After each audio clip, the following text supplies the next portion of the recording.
वालेकुम साथियों, उम्मीद करते हैं कि आप खैरियत से होंगे। खैर खैरियत से तो यहाँ कोई भी नहीं है, क्योंकि सब जानते हैं कि हज़ारा में क्या हुआ और हज़ारा में मरने वालों के जो लवाहकीन है किस तरीके से अपनी लाशों के साथ बैठे हुए हैं और एक ख़ास शख्सियत का इंतज़ार कर रहे हैं। ये बताने की ज़रूरत नहीं है कि वज़ीर आज़म पाकिस्तान को शायद हज़ारा का रास्ता नहीं आता या उनके मसाइल का नहीं पता, क्योंकि वो उनकी दिलजोई के लिए जब वो वज़ीर आज़म नहीं थे तो काफ़ी दफ़ा वहाँ जा चुके और उनके तारीख़ी बयानात भी सामने आए, लेकिन तब जब वो वज़ीर आज़म नहीं थे।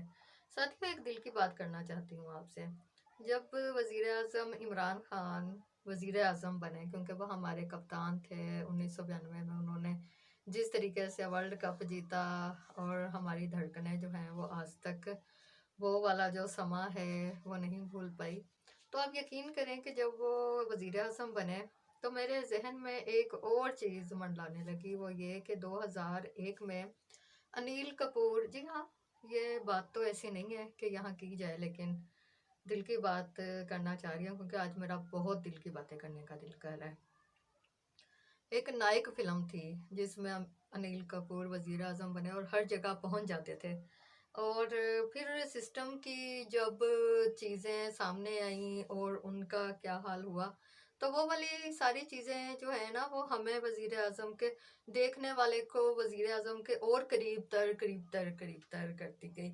हम जानते हैं कि हमारा हीरो, हमारा कप्तान किस तरीके से वज़ीर आज़म बना, जो कहने वाले कहते हैं कि सिलेक्टेड है, लेकिन जो इंतखाबात हैं वो बताते हैं कि सिलेक्ट अगर किसी ने किया है तो वो पाकिस्तान के अवाम हैं, जो दोनों पार्टियों की बारियों से जान छुड़ाना चाहते थे, बेशक।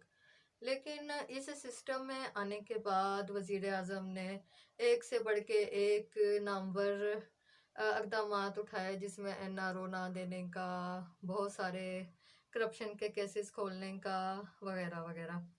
लेकिन जब हम बहुत सारी चीज़ों में देखते हैं कि वज़ीर आज़म साहब बात करेंगे, तो वहाँ बात नहीं होती।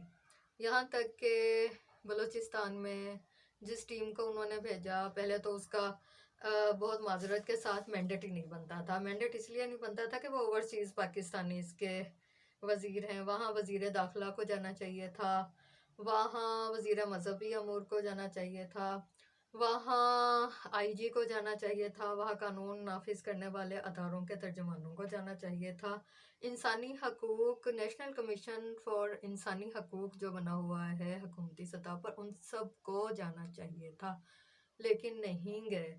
अब यकीन करें कि यहाँ नेशनल प्रेस क्लब के बाहर जब मैं जाती हूँ, आज तीसरा दिन था जहाँ मैं गई, तो मेरा तो आज किसी से बात करने का ही जी नहीं चाह रहा था कि हम क्या उम्मीद लेकर जाएँ ना। और वज़ीर आज़म साहब, आप उस मसनद पे बैठे हैं जो हुकूमत है, जो रियासत है, जो अवाम की माँ है। अगर हज़ारा के अवाम चाहते हैं कि एक माँ उनके पास चलकर जाए और उनके प्यारों की तदफ़ीन में और उनकी दिलजोई की जाए, तो इसमें कोई हर्ज नहीं है। इसको अना का मसला ना बनाएँ और खुदारा आप ना सिर्फ वहाँ जाएँ, बल्कि उनको ये एहसास दिलाएं कि रियासत हज़ारा के बच्चे अपनी रियासत को, अपनी माँ को पुकार रहे हैं। तो कोई माँ भी ऐसी नहीं है, कोई माँ भी ऐसी नहीं है, किसी मज़हब की, किसी इंसानियत के, किसी अकीदे से ताल्लुक़ रखने वाली माँ ऐसी नहीं है कि बच्चा पुकारे और माँ ना जाए।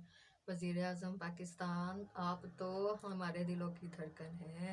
आपको, आपके साथ अल्लाह का लाख लाख शुक्र है, आपकी हुकूमत यानी अवामी हुकूमत और पाक फ़ौज, अल्लाह ताला पाक फ़ौज के एक एक जांबाज को, एक एक हमारे फौजी भाई को अपने हिफ्ज़ो अमान में रखे। आप और पाक फ़ौज तो एक पेज पे हैं, फिर तो आपको भाग भाग के जाना। इमरान खान, आपको किसी को कॉपी करने की ज़रूरत नहीं है। आप अपनी ज़ात में एक शख्सियत, आप अपनी ज़ात में एक मिसाल, और आप खुद बेमिसाल हैं।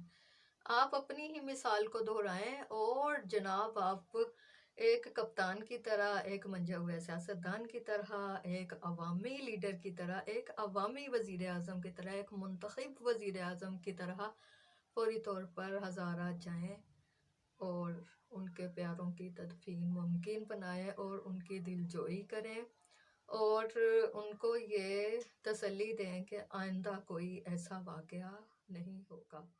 इमराना कोमल को इजाज़त दीजिए।